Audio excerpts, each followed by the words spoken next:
सभी को ई श्रम कार्ड की ऑफिशियल वेबसाइट e-shram.gov.in पे आ जाना है। साइट का लिंक मैंने दे रखा वीडियो डिस्क्रिप्शन में, जहां से आप डायरेक्टली इस साइट पर आ सकते हैं। यहां पर आप आएंगे तो यहां पर आप देख सकते हैं नीचे की तरफ आपको लिखा हुआ मिल जाता है 3,000 रुपए माह की पेंशन के लिए रजिस्टर करें। यहाँ पर लिंक भी आपको दिया गया है, आपको इसी लिंक पे क्लिक कर लेना है। क्लिक करते ही आप श्रम एवं रोजगार मंत्रालय की तरफ से चलाई जाने वाली वेबसाइट पर रिडायरेक्ट हो जाते हैं, जहां पर आप देखेंगे कि श्रमिक के तौर पर जो लोगों ने भी पंजीकरण कराया है वो लोग प्रधानमंत्री श्रम योगी मानधन योजना के अंतर्गत अपना रजिस्ट्रेशन करा सकते हैं। तो यहाँ पर रजिस्ट्रेशन करने के लिए आपको यहाँ पर लिंक दिया गया है क्लिक हेयर टू अप्लाई का, जहां पर आप क्लिक करके इस योजना के लिए अप्लाई कर सकते हैं।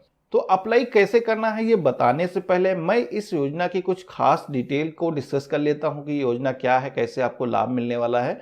तो इसके लिए यहाँ पर डिटेल का जो आइकन दिया गया है आपको इस ऑप्शन पे क्लिक करना है।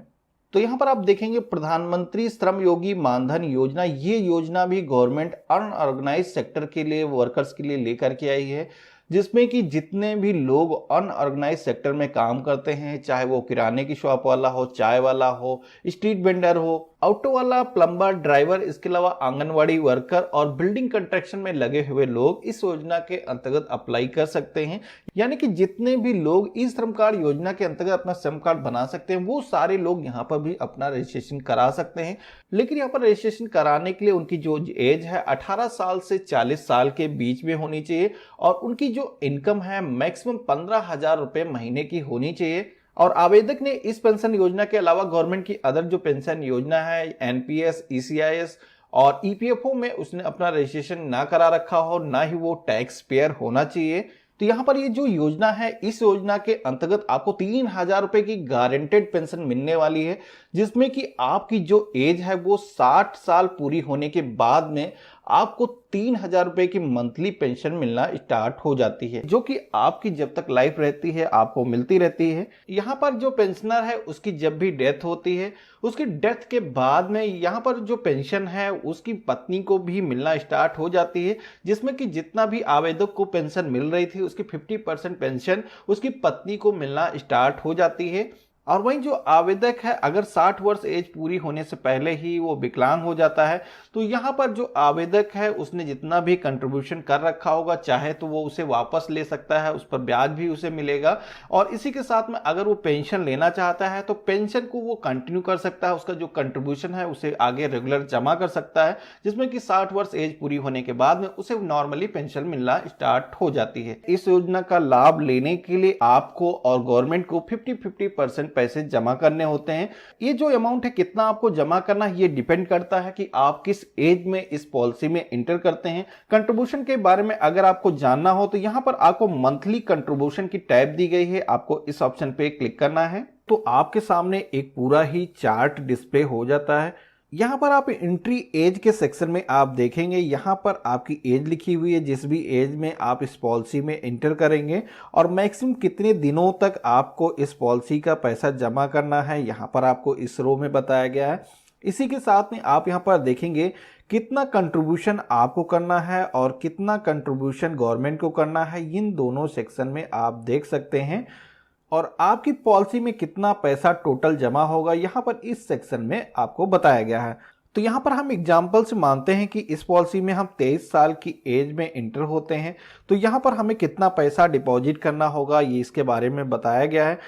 तो यहाँ पर आप देखेंगे 23 साल की एज में अगर आप इंटर होते हैं तो आपको यहाँ पर ये पैसा 60 सालों तक जमा करना होगा, जिसमें कि हर महीने आपको 72 रुपीज जमा करने होंगे और इतने ही पैसे गवर्नमेंट भी जमा करने वाली है। यानी कि टोटल जो आपका पैसा डिपॉजिट होने वाला है यहाँ पर आपका 144 रुपए आपके पॉलिसी में जमा होने वाला है। तो अब हम बात कर लेते हैं कि इस योजना के अंतर्गत अगर आपको लाभ लेना है तो कैसे आप रजिस्ट्रेशन करा सकते हैं। इसके लिए आपको इस लोगो पे क्लिक करना है और यहाँ पर आपको ऑप्शन मिल जाता है click here to apply now का, आपको इस ऑप्शन पे क्लिक करना है और यहाँ पर आपके सामने ऑप्शन आ जाता है कि आप खुद से रजिस्ट्रेशन करना चाहते हैं या फिर किसी सीएससी बीएलई के माध्यम से रजिस्ट्रेशन करना चाहते हैं।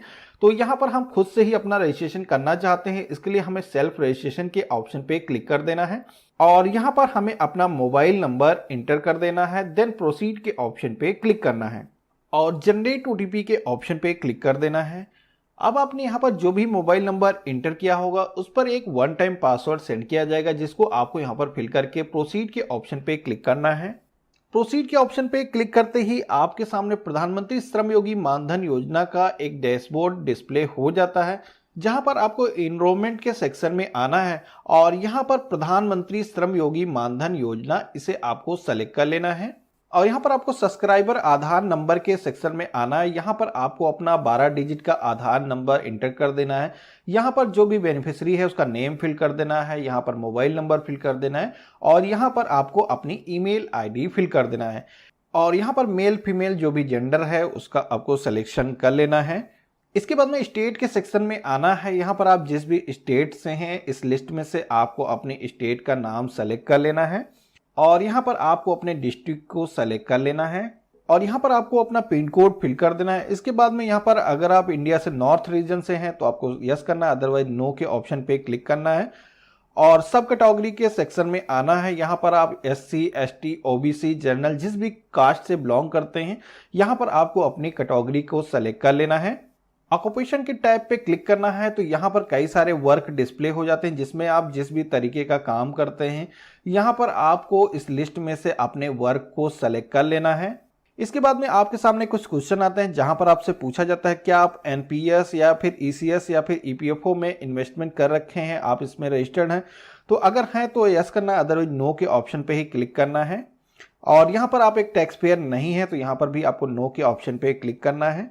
और यहाँ पर आपने अगर ई श्रम कार्ड को बना रखा है तो ई श्रम कार्ड को भी इंटर करने का ऑप्शन यहाँ पर आ रहा है। यहाँ पर आपने जो ई श्रम कार्ड बनवाया है उस पर जो नंबर दिया गया है उस नंबर को आपको यहाँ पर इंटर कर देना है। देन आपको टर्म एंड कंडीशन को एक्सेप्ट करने के लिए इस ऑप्शन पे क्लिक कर देना है और सबमिट के ऑप्शन पे क्लिक कर देना है। सबमिट के ऑप्शन पे क्लिक करते ही आपके सामने एक ऑथेंटिकेशन पेज डिस्प्ले होता है जहां पर आपको अपना ऑथेंटिकेशन करना है। यहां पर 3 ऑप्शन आपको दिए गए हैं जिसमें कि आप फिंगरप्रिंट से ऑथेंटिकेशन कर सकते हैं, OTP से कर सकते हैं या फिर आप आइरिस डिवाइस से कर सकते हैं। तो आपके पास में बायोमेट्रिक या फिर आइरिस डिवाइस अवेलेबल नहीं होगी तो यहाँ पर OTP से ही ऑथेंटिकेशन करना सबसे सही रहेगा। अब आपको यहाँ पर वेरीफाई यूजिंग बायो ऑथेंटिकेशन इस ऑप्शन पे क्लिक कर देना है और यहाँ पर टर्म एंड कंडीशन को एक्सेप्ट कर लेना है। इसके बाद में जनरेट OTP के ऑप्शन पे क्लिक कर देना है। तो अब आपके मोबाइल फोन पर एक वन टाइम पासवर्ड रिसीव होगा जिसको आपको यहाँ पर फिल कर देना है। देन आपको वेरीफाई OTP के ऑप्शन पे क्लिक कर देना है। वेरीफाई OTP के ऑप्शन पे क्लिक करते ही आपके सामने बैंकिंग डिटेल को फिल करने का पेज डिस्प्ले हो जाता है जहां पर आपको अपने बैंक का जो IFSC कोड है उसे फिल करके सर्च के ऑप्शन पे क्लिक करना है। तो यहाँ पर आपकी बैंक का जो भी डिटेल होगा वेरीफाई होकर के आ जाती हैं, जिसके बाद में आपको यहाँ पर अकाउंट होल्डर का नाम, अकाउंट किस टाइप का है और अकाउंट नंबर को टाइप कर देना है। इसके बाद में नॉमिनी डिटेल के सेक्शन में आना है। यहाँ पर आपसे पूछा जाता है कि आप मैरिड हैं या अनमैरिड हैं, तो जो भी स्टेटस है आपको सेलेक्ट कर देना है। जिसके बाद में आपको यहाँ पर नॉमिनी की डिटेल को फिल कर देना है।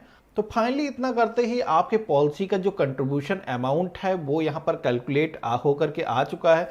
यहाँ पर आप देखेंगे 76 रुपीज़ का हमें पेमेंट करना होगा और 76 रुपये गवर्नमेंट यहाँ पर पेमेंट करने वाली है। ये जो अमाउंट है ऑटोमेटिकली आपके बैंक अकाउंट से हर महीने डेबिट हो जाएगा। तो यहाँ पर सहमति देने के लिए टर्म एंड कंडीशन को एक्सेप्ट कर लेना है, सबमिट के ऑप्शन पे क्लिक करना है। इतना करते ही आपके सामने प्रधानमंत्री श्रम योगी मानधन योजना का एक फॉर्म डाउनलोड हो जाता है, जिस फॉर्म को आपको प्रिंट कर लेना है। प्रिंट करने के बाद में यहाँ पर इस पर आपको सिग्नेचर करने हैं। सिग्नेचर की यहाँ पर आपको स्लिप दी गई है, इस पर आपको सिग्नेचर करके इस फॉर्म को यहाँ पर अपलोड करना है, जिसके लिए आपको चूज फाइल के ऑप्शन पे क्लिक करना है और जो भी फॉर्म आपने स्कैन करके रखा है उसको सेलेक्ट कर लेना है और अपलोड के ऑप्शन पे क्लिक कर देना है। अब आपके सामने जो 76 रुपीज़ का प्रीमियम है पे करने का ऑप्शन आ चुका है, जहां पर आप चाहें तो अपने क्रेडिट कार्ड, डेबिट कार्ड से पेमेंट कर सकते हैं या फिर किसी भी CSC के माध्यम से भी आप पेमेंट कर सकते हैं। तो यहाँ पर आप जिस भी मोड से पेमेंट करना चाहें पेमेंट कर लेना है। जिसके बाद में आपको कार्ड को डाउनलोड करने के लिए जिस भी तरीके का आपने रजिस्ट्रेशन किया है उसको सेलेक्ट कर लेना है। इसमें आप प्रिंट के ऑप्शन पे क्लिक करेंगे तो यहाँ पर आपका जो कार्ड है ये कुछ इस तरीके का प्रिंट होकर के आपके सामने आ जाता है, जिसमें कि आप देखेंगे ये जो कार्ड है इस पर आपकी कंप्लीट डिटेल दर्ज है और कितने समय बाद आपको पेंशन मिलना स्टार्ट हो जाएगी, ये सारी चीज़ें यहाँ पर डिटेल से मेंशन है। और ये जो पैसा है आपका LIC और CSC के पास में डिपॉजिट किया गया है, इसके बारे में भी आप देख सकते हैं। तो यहाँ पर इसको आपको प्रिंट करके अपने पास में सुरक्षित करके रख लेना है, और जब भी आपकी पेंशन की डेट होगी ऑटोमेटिकली जिस भी अकाउंट्स में पैसे कट रहे थे उस अकाउंट में ही पैसे आना स्टार्ट हो